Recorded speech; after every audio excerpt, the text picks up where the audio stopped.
Savior, wholly thine.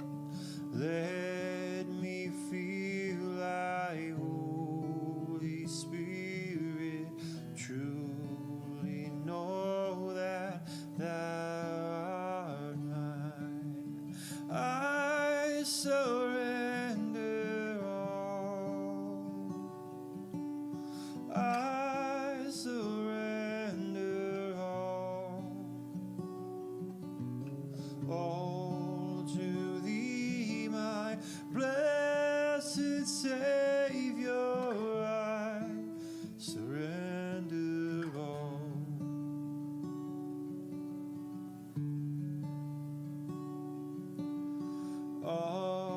to Jesus. I surrender, Lord.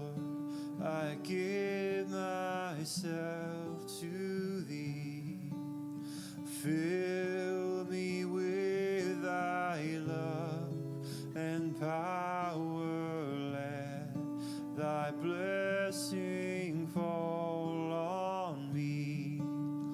I surrender all. I surrender all to thee, my blessed Savior. I surrender all. I surrender all.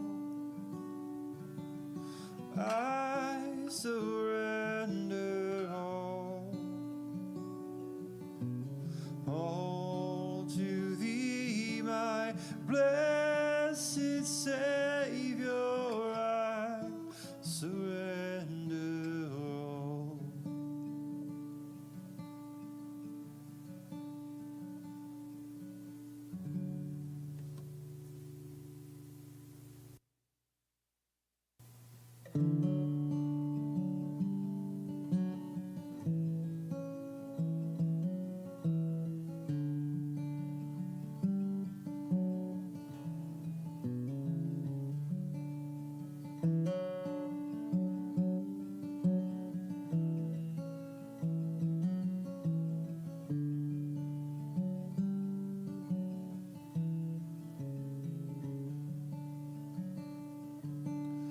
All to Jesus I surrender all. To him I freely give. I will ever love and trust him in his presence. Well, welcome. No, you don't have to have me that loud, though. That's overwhelming. All right. I don't like the sound of my own voice, so that's great. Well, welcome to our Equip class. For those of you who have been here for some time, we've been doing these for about the last 4 years, where we meet on Wednesdays and we kind of discuss different topics than what we usually will discuss on Sunday. So in these classes, I think this is the 7th or 8th one that we've done. We have addressed homosexuality in the church. We have talked about how to study your Bible and gone in depth on that. We've done practical work on marriage. We have done kind of a deeper theological study through the London Baptist Confession. And so you can see it's all over the place, right? It's just kind of what we feel like are the important things that we should be addressing at any time. So again, it's different than what we do on Sundays, which is why I moved the podium over there. So it's, it's a little more loose, a little more, anyway. What we're going to do today, though, is look at the issue of how the church and the culture relate. And the reason why we're doing this is because the last year has been quite divisive. If we're honest, it's been a dumpster fire. Got it. All right. Right, there's so many things for us to disagree about, and we know that if we look around, everyone is disagreeing about everything, and they all seem to be coming at us like at the same time. Like we haven't finished one thing and the next thing comes, and we haven't really finished that and the next thing comes. And our whole society seems to be at war with each other. And it's not any different for the church. Right, over the last year, every pastor that I have talked to says that this is the most difficult year that they have ever been in the pastorate, with many of them actually stepping back and no longer doing this.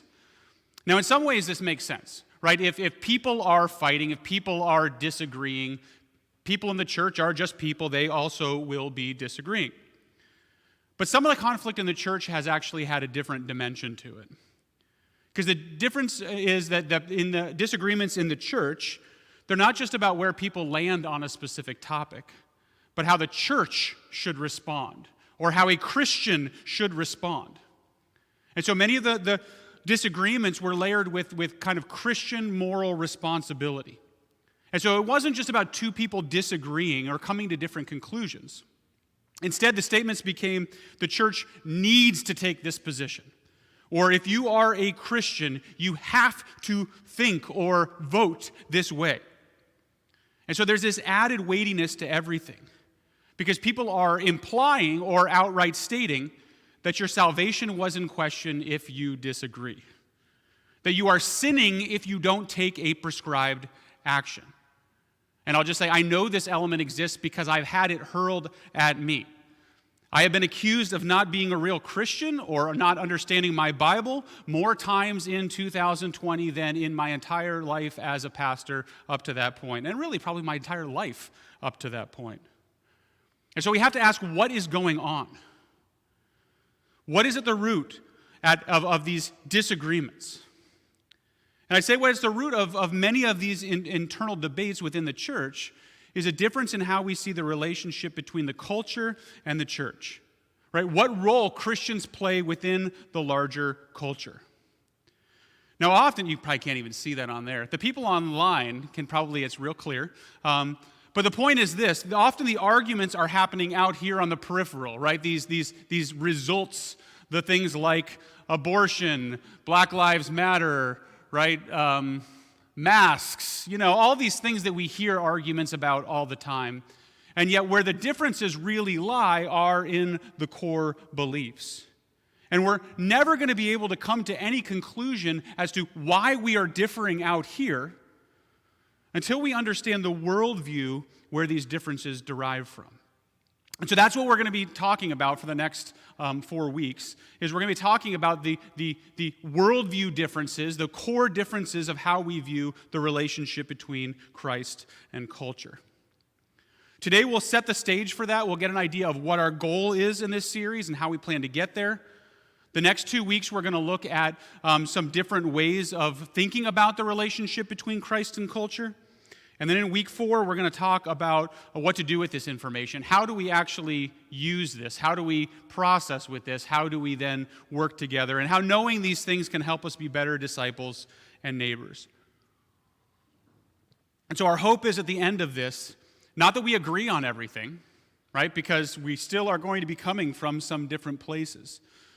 But instead that we learn how to disagree better. And so I want to start by shifting the goalposts. One of the buzzwords that has become big, right, that you hear all the time whenever people are talking about kind of conflict and differences is the word empathy. This is a word that's been around for a long time. Next slide. Slide guy. Okay. It's been around for a long time. Man, you really can't see them on this screen. This is looking from 1900 up until now, the usage of the word empathy. Right about where it starts to go up is, 1950, 1960, I think. But just over the last 20 years, you can see it shoot up. All of a sudden, this has become the thing that is going to solve our problem. If people develop more empathy, we'll all be able to get along and everything will be better. Now, people mean different things when they talk about empathy, right? Some people mean understanding people better. This is the idea of walking a mile in another person's moccasins, right? That what we need is to be able to see the world from another person's perspective. Some people, when they think of empathy, that's what they're thinking about. Other people think about sharing the feelings of another person. This is where we get the term empath, which is a person who feels another person's pain. Now, for most people, the term empathy means something kind of a mix of these two things. It means some level of understanding with a dose of emotional involvement. And I'll just say from the beginning, as I started hearing people using this and kind of saying, this is what we're doing, this will solve our problems, this is the goal, I've been very wary of making empathy the goal. Now, the reason is not because I don't think the world would be a better place if we understood one another or that we were deeply concerned or cared for one another. My hesitation is that I don't actually think that we can accomplish it. And it's unhelpful to give people a goal that they can't actually do. And let me explain why I think that aiming at empathy is unhelpful. First, to assume that you can effectively put yourself in another person's shoes requires massively simplifying other people. Every person you meet is who they are because of millions of variables that you do not have access to. Right? There's a complex web of relationships and experiences that go into making up who a person is and what they believe. My wife and I were talking about this week on her brother's, what would have been her brother Samuel's 31st birthday. My wife Esther has a brother who is stillborn, and that is an event that affected her family deeply. But it wasn't just that his death had a profound effect, but that person and that personality wasn't there in their growing up. And so that's what we were talking about. We were thinking about all the different ways that the family would be different, that the siblings would be different, had there been another person growing up with them in the household. Right? And how we can't even know how it would have changed all of their lives. That one variable had the potential to have such a profound effect. Of course, our lives are filled with millions of such variables. Some obviously more consequential than others, but all playing a role in who we become and how we think. And so when we assume we can understand another person's perspective, we aren't taking seriously the complexity of other people. For this reason, I've always felt that setting empathy up as a goal is setting us up for failure. It pushes us to try to do something that we can't actually achieve. But I wouldn't be talking about it if it was just a fool's errand, if it was just something that kind of we can't do. No, I bring it up today because I believe that the pursuit of empathy is part of the underlying problem with us living in harmony. And one of the reasons for this is that empathy in practice actually makes people more self-centered. Now, bear with me here. In an article from Psychology Today titled "Empathy is a False God," Dr. Robert Berezin points out that in attempting to feel what another person feels, we actually end up reading their story through our own. We actually end up trying to put ourselves into their lives. This is how he says it. He says, in reality, empathy is actually projective self-involvement. This is actually a form of narcissism that passes as caring. The real caring item is best described as responsiveness. Responsiveness is a process of emotional receptivity by which one is directly tuned into and involved with the other person with no reference to oneself at all. It does not involve identifying with the other person. Now that sounds a bit harsh, and that article has been disagreed with quite heavily by a lot of people. But notice what he does. He doesn't blame people for being bad at empathy. He's saying we have no choice but to filter their experience through our own understanding. In order to make sense of what someone else is feeling, if we're supposed to meet them on the level of emotions, we have to connect it to our own feelings. We have to. And in doing this, we make their feelings about ourselves. Now, the alternative that he gives here is called responsiveness. What is that? Responsiveness is hearing what the other person is saying without feeling the need to connect to it or even reference yourself at all. It's listening to hear and to know the other person better rather than so that you can somehow involve yourself in their suffering. Now, what he calls responsiveness, I believe, is what the Bible calls humility. Humility doesn't require you to fully embrace or get where someone is coming from. What it means is simply getting yourself out of the way. In Philippians chapter 2, verses 3 through 5, Paul challenges the church to live in humility. He says it this way, "Do nothing from selfish ambition or conceit, but in humility count others more significant than yourselves. Let each of you look not only to his own interest, but also to the interest of others." And so in this, he calls us to do two things. He calls us to count others more significant, and he calls us to look out for the interest of others. Right? Set aside your own ideas for a moment in order to actually be able to see people for who they are. Not only that, allow for there to be differences. Now the challenge is, Paul actually says this right after saying, this is one verse earlier, complete my joy by being of the same mind, having the same love, being in full accord and of one mind. And so in some ways we go, there's a disconnect there. He seems to want them to be a one mind while also humbly recognizing that they are different. And I would say, yes, that's humility. We gather around our shared need of Jesus and celebration of his salvation while not trying to take away any of the differences that exist between us. Unity does not require sameness on everything, only on the ultimate source of our hope. And the strength of this oneness, what we have in common, allows us to have differences and disagree and, again, argue and debate, but also still having unity. This was pointed out well in a blog post titled "The Enticing Sin of Empathy," which is one on a series on compassion from Desiring God. Now, before I read this, let me warn you, it's written in the style of screw tape letters. And if you've never read screw tape letters, what that is it's written two demons talking to each other is basically what's going on. And they're explaining how to undermine God and how to attack his creation and ruin it. And this is what he says in regards to empathy. He says, as in many things, we must always keep in mind the enemy's goals, enemy being God, and ours. The enemy aims to produce a fellowship of sufferings with his accursed son at the center of it. But fellowship requires fellows. That is, it requires distinctness. Fellows say, we are together, and yet I am still I, and you are still you. This is a kind of union where one thing is united to another thing while still being itself. In fact, if the enemy is to be believed, creatures become more themselves when thus united.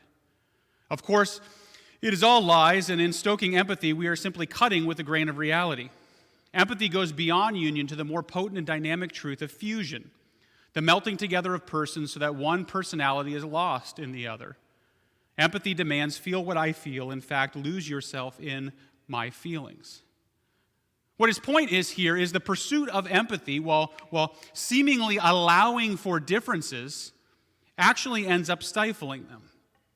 It asks everyone to feel the same, to be angry about the same things, to reject and possibly even cancel the same things. Making empathy the goal makes some people end up not fitting. It sounds really good on paper, but has failed miserably in practice. Because what do you do if you're not able to feel what someone else feels? What do you do with the persons whose feelings seem foreign to you? How do you respond to someone who is seemingly not empathetic? And I would say we see this all around us.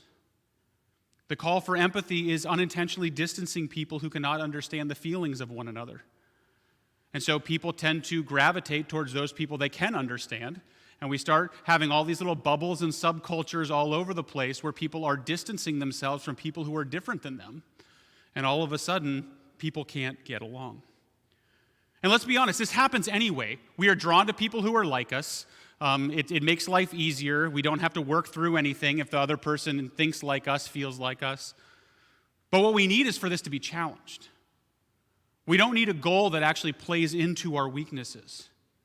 No, we need to set a goal that pushes us away from our desire to cut people out and surround ourselves with like-minded people. And so what we have right now all around us, and I would say in the church as well, is a culture that is more in touch with its feelings than culture has ever been before, but also less unified, and lacking any real concept of how to heal the great divides that are between us. And while there's a lot of reasons for this, I do think that healing begins with changing the goal from empathy to humility. Now, to get there, let me talk to you for a second about how you might be feeling about the conversation that we just had about empathy and humility. I'm sure that for some of you, and there's only so many here, but some of you, in the great scheme of things, pushing back against empathy in the way that I did was annoying, maybe even offensive. And there are a few possible reasons for this. Right? One of the possible reasons why it could have rubbed you the wrong way is because you may be so dug in on the idea of empathy that any critique of it makes you defensive. It feels like you're going after something that I believe very deeply. Empathy has become your team, and anyone who speaks against it is from the other team and is seen as attacking. It may be that you've connected yourself to a specific person, say Brené Brown, and my comments feel like a direct attack on her personhood. How dare you? She's a doctor, for goodness sake. Right? Or it may be that you are particularly offended because there were a lot of offensive terms that I just used. Right? I quoted 2 articles. One of them was titled Empathy as a Sin. The other one titled Empathy as a False God. And in one of them, it actually connected the idea of empathy to narcissism, that's pretty strong. Now, while I agree with the statements in their general sense, I think the rhetoric used is purposely polarizing and unhelpful. Because if you actually are trying to convince someone of something, that kind of terminology is never going to do it. Now, when people write titles, it's all about clickbait. That might be all these people were trying to do.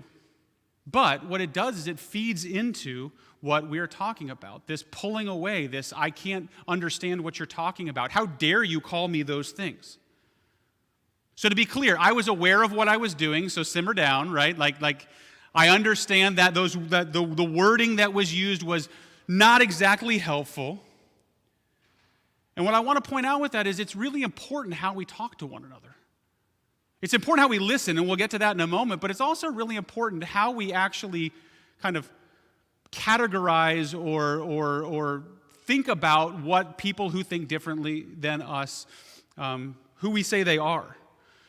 And when you use terms like that, even if you agree with the general sense of what is there, you have to know that you're not ever going to be actually drawing anyone into a conversation. You're going to be doing nothing but actually pushing them further from where you are. So our emotions are an important part of how we relate, but we need to know that they can also be manipulated. Our emotions can be manipulated in ways that prevent us from being able to ever come to unity. This is why empathy isn't a great goal, because it uses kind of the feelings and the emotion as the ultimate. And again, that can be drawn in a wrong direction. But I'm not here to demonize empathy, even though it might have seemed like it for a few moments. But I also think we need to be able to be honest about where it is leading us. As another critical article on empathy concluded, this is indeed a moral quandary, but the solution is not to banish empathy from our minds, even if that were possible, which it's not. Doing so would throw the baby out with the bathwater. Empathic concern is still vital to the kind of care and moral commitments that motivate moral action in the first place, whether toward a single individual or toward entire groups or nations. Instead, it's useful to recognize the way that empathic, the word is empathic. Can you guys say that? Thank you. Concern can sometimes lead us to make questionable decisions so that we can guard against some of these problems while still harnessing its potential for good, right? So I don't want us to be anti-empathy. That would be ridiculous and counterproductive. But I do want to make sure that we know what our aim is and where we're going. Setting empathy as the ultimate goal leads us away from where we need to get. And we can, again, see those results playing out. What we need as a church and really as a society is humility, right? Humility to be able to interact with those we disagree with those we don't understand, with those we will never feel towards. And so the question is, how does one develop or pursue humility? Well, humility requires getting to know your ideological opponents, even though we're not allowed to hug right now, right? Right, getting to know them as people first. Caring about the person with whom you differ greatly changes how you approach the differences. right? If it's somebody that you care about and you differ on a topic, that topic becomes secondary, thirdary, fourthary to the general because you already have a connection to them. Knowing them and wanting what is best for them allows you to set aside the things that just don't matter. Second, humility means understanding them on their terms, right? Learning the best arguments for the ideas with which you disagree. Hearing the best you possibly can what they are saying. And in doing so, you might find that there are rational reasons to believe things that you do not believe. And even if they don't change your mind, even if you go, I still think you're wrong, at least you don't go, you're wrong and you're an idiot. You go, you're wrong because I think that you've kind of just followed a couple of things that are a little bit different, but you can see how they got there. They're not just ridiculous and stupid. Sometimes they're just different. Third and most importantly, humility requires knowing God. Right? There's a natural humility to knowing that you and others are creatures being watched over by a creator. He has the answer. We are not all-seeing people who everyone else is looking for to guide them. No, anchoring our disagreements to God is important because it reminds us that there is truth. Humility, and even more so empathy, can quickly fall into subjectivism, right? The belief that true knowledge is unknowable and that we shouldn't seek absolute truth. That's not helpful. No, the truth is there is a creator. He is truth himself. And so seeking knowledge is essential. Disagreeing is essential. Having arguments and debate is important. But the way that we come to conclusions on that, the way that we will ever actually come to an answer, is by studying God's self-expression, right? His word. And so humility is caring about others, giving a fair listen to them, but also submitting yourself to the authority of Scripture. And this is what we're going to do over the next 3 weeks after today. The way that we are going to try to expand our humility is by creating new categories to help us understand where others are coming from. Specifically, what we're going to do is we're going to look at what are called culture models, right? These are those things that are in the middle, the starting point for where we kind of begin building an idea that leads to those peripheral answers. Now, I recognize that categories are not what most people think about when they think about opening their minds up. Most people would say categories shrink your brain into putting people just into boxes. But categories and models are often seen as overly simplistic and a way to not do nothing but generalize people. And I'll be honest, they can be.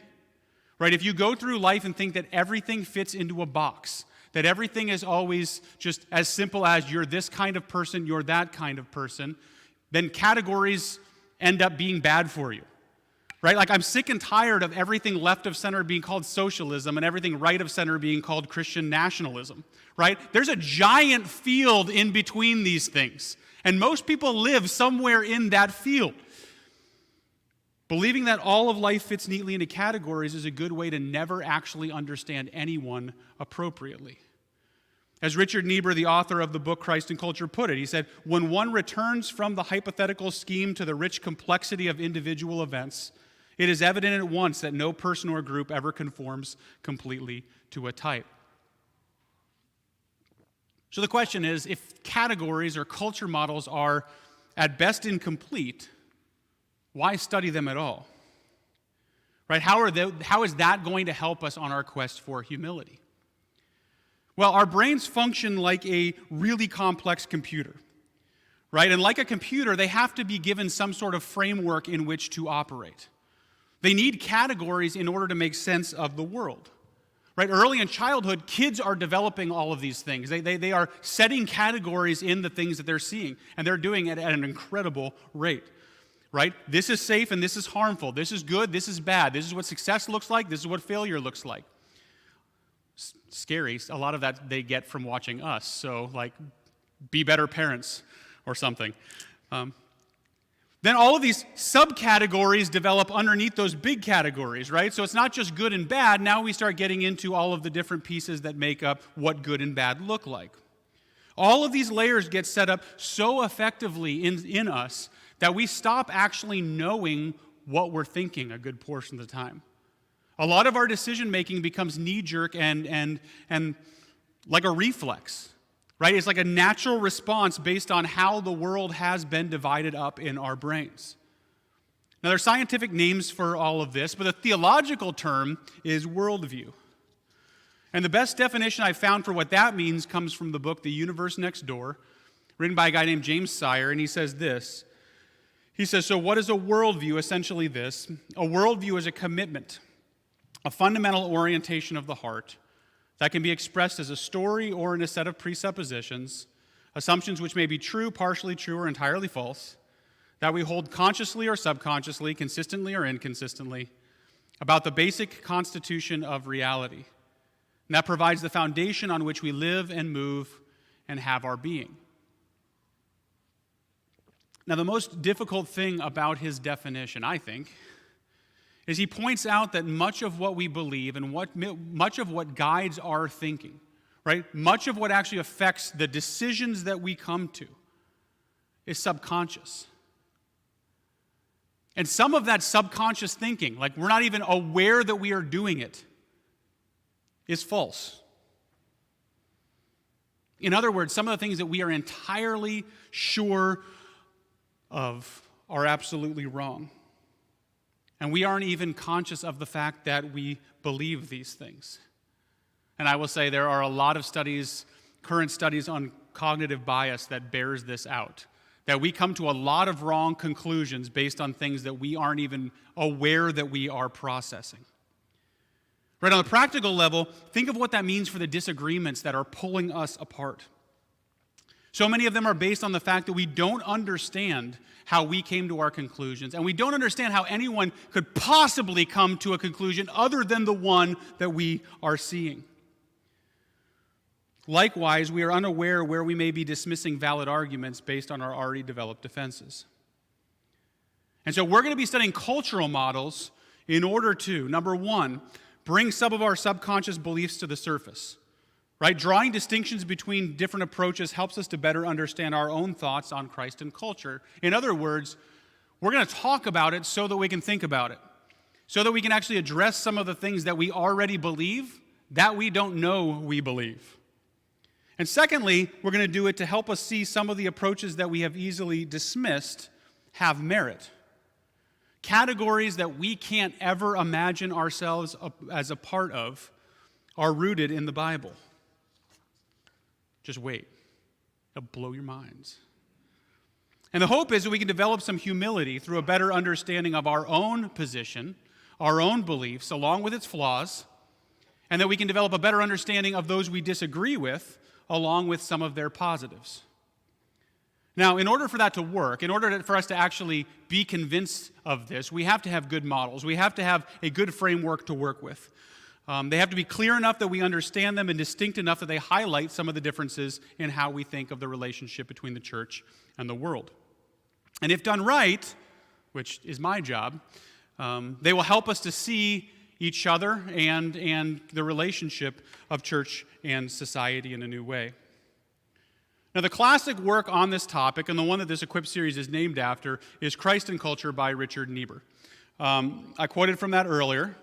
Now, one of the reasons why this book is so important is because it was kind of written at the turning point of the relationship between Christianity and culture. It was written in 1951, and it isn't that nobody was thinking about this relationship before that. People certainly were, but this was the first time it became absolutely crucial. Right, because in America, the tension between the church and culture was just starting to shift to not be, I'll say, comfortable. Right, I mean, at that time, or as pre-1950 anyway, most people, Christian or not, agreed on the majority of moral principles. Right, we could say that society was rooted in Judeo-Christian ethic, and people will point out there were some very obvious blind spots. Yes, there were. They weren't living out a Judeo-Christian ethic perfectly, but most people mostly agreed. Coming out of World War II, this began to change. Many people will argue about the reasons why this change happened, but that's not our primary concern in this study. Instead, we'll just say as culture moved from a comfortable fit to something other, the church now had to figure out, how do I relate to the culture around me? Christians had to figure out, how do we now relate to those in the culture? And as the culture starts to, we'll say, teach very different things than what the church was teaching. And so Niebuhr's work was an attempt to summarize the ways that the church had interacted with the culture through time. He took a long view of it and said, this is kind of all the ways that the church has related to the culture in all the different cultures before now. This sort of work was being done in the academic realm quite a bit. He was the first one to bring it into and write a somewhat popular level book. Now, since his book, there have been probably hundreds, maybe thousands of books written on this topic, and many of them try to modernize the categories, feeling that his groupings are kind of outdated and that different divisions are needed as we move forward and kind of the church looks a little different, the culture looks a little different. A few of these books are James Davidson Hunter's To Change the World. He uses the categories defense against, relevant to, and purity from. So the church looks at the culture and is either defensive against the culture or feels the need to be relevant to the culture or needs to pursue purity from the culture. So the organizing principle is about the action taken by the church in relation to the culture. Another well-known book on this topic is Culture Making by Andy Crouch.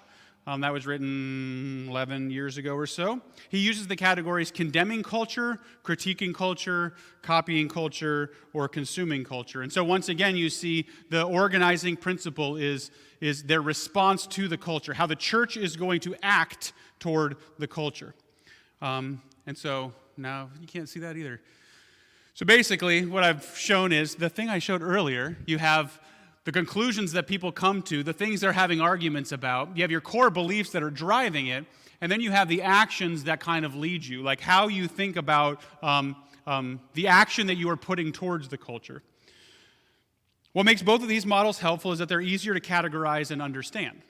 And so if you look at that, if you know someone who basically is consuming and praising culture all the time, it's not hard to imagine which grouping that they are going to fit into. They're the consuming culture group. And so, again, they're easy to think through where people fit. But by focusing on action, we miss the motive.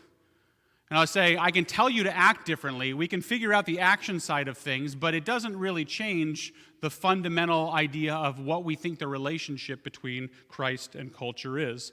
And so this is just the long way of saying we'll be using Niebuhr's original order of defining the groups in this study. So while there are other ways, and we're going to be using some of those, so we'll be using Hunter, we'll be using Crouch. Keller's got Center Church. He's got his own organization. D.A. Carson has a great book, Critiquing Christ and Culture. We'll be using some of that. So we'll be pulling from a lot of sources as we go, but generally we are going to understand the relationship between the church and society in the 5 categories that Niebuhr has set them out in, which is Christ against culture, Christ of culture, Christ over culture, Christ and culture in paradox, and Christ transforming culture. And you don't need to know what any of those mean right now because that's what we will be studying in the next 2 weeks. Now, while some of the other models are aimed specifically at kind of North American evangelicalism, this one really kind of, again, draws from all the different Christian traditions through time and from many different cultures. And so it gives us a much wider view than often the conversations that we are having, which I think is important as we start to talk about the differences because more and more people are drawing from some of those other kind of models as we move forward. I also think this breakdown is helpful because it is rooted in Jesus' relationship to culture. So instead of just talking about how we should act, how the church should respond to culture, it actually allows us to go to the Bible and look at how Jesus responded to culture and how God has talked about his people responding to culture in ways that some of the others don't really allow us to. So we've talked about why we're studying this, what the goal is, how we're going to get there. I know lots of words. We're going to do just one more thing tonight, and that is we are going to define culture. Because if we're going to talk about our relationship to culture, we should probably know what it is. Now, what the culture is complicated, and it's complicated by the fact that the Bible talks about the world in numerous different ways. Right? The Bible talks about the world in a positive sense. right? Sometimes the Bible will talk about the world as that which God created and instilled his goodness in. He is the creator, it is his creation. It's kind of a positive view of the world. Sometimes the Bible talks about the world as a neutral, kind of just, it's the place we live, right? The world is those things around you. It's the surrounding, which some people will then kind of say, it's just the thing that we need to kind of survive in order to get to the new heavens and the new earth. In the negative, the Bible uses the term world to describe the belief systems that are opposed to God, right? Worldly living or of the world. And so in that sense, world takes on and culture takes on a negative connotation, right? Because for many people, they just take culture and slam it in there and replace the word world. Some think of it as positive, right? God's good creation. Others see it as a temporary annoyance. Others see it as a negative that we have to fight against. And in a way, the world is all of those things, right? And as we will see, the different ideas of the relationship between Christ and culture are going to affect which one of those you lean most heavily towards. Now, more broadly, culture is a set of shared practices, attitudes, values, and beliefs which are rooted in what it means to be human. This includes what we live for, what we make, and how we relate. Culture is inevitable. It will exist wherever people do. You can't live in a cultureless society. In America, we are a melting pot nation, and so our culture is quite diverse. If you ever travel the world, if you go to other cultures, there is a much more dominant culture in a lot of cultures. You go and you're like, oh, this is what this country is about. In America, while there are things that are uniquely American, right? NASCAR, tank tops? No. Sorry. You guys are supposed to help me out there. America. Heck yeah. No? Okay. Much of what our culture is borrowed and adapted from the many other cultures that people have come here from, right? And so we have taken on a lot of other cultures and kind of put an American twist on it. Again, it's why America's called a melting pot, because you throw all these things together in the pot and it melts together and you kind of have a little bit of everything. I simply say this because it's helpful to think of culture as a fabric made up of many different threads, rather than thinking of culture as this kind of single ideology, right? People tend to think like, this is what culture says, and it's like, well, it kind of depends on where you are. I remember when I was planting the church, one of the things that, this is what church planters talk about all the time, like, what's the culture of Mount Vernon? And I would be like, well, it kind of depends on where you hang out. Like, we're planting the church in the Lincoln Theater, and that's going to be very different than if you go over to, West Side and you're hanging out with all the agrarians over in the farmland, which is going to be different than if you go over here. Like it's not quite as, monolithic as many people want it to be, which adds to the complexity of it and really our division. Because we don't all agree on what it means to be human or what it means to thrive as people. Not only that, but our culture is in flux. We're constantly changing what we think those values are, and some things are becoming more important, some things are becoming less important. And so what we'll be attempting to work through over the next 3 weeks is, what is our part in all of that? Right? As things change, as people are coming from different places, as some things that we are interacting with, we can go, I can get on board with that. Other things we're going, there's no way that we as Christians can agree with that. How do we deal with that? How do we fight through these things? How do we relate to the culture? How do we know what it means to relate specifically to the culture? And then as we start to look at those things, we'll look around and see why people are coming to different conclusions, because they've started at different places. They've determined a different starting point. And again, we'll be talking about that, and hopefully that helps us to understand other people better and understand ourselves better as well. I talked a lot today. Questions? There's not a lot of people here to ask questions, but that's Andrew. You don't want to be on video. You can turn it off. Yeah.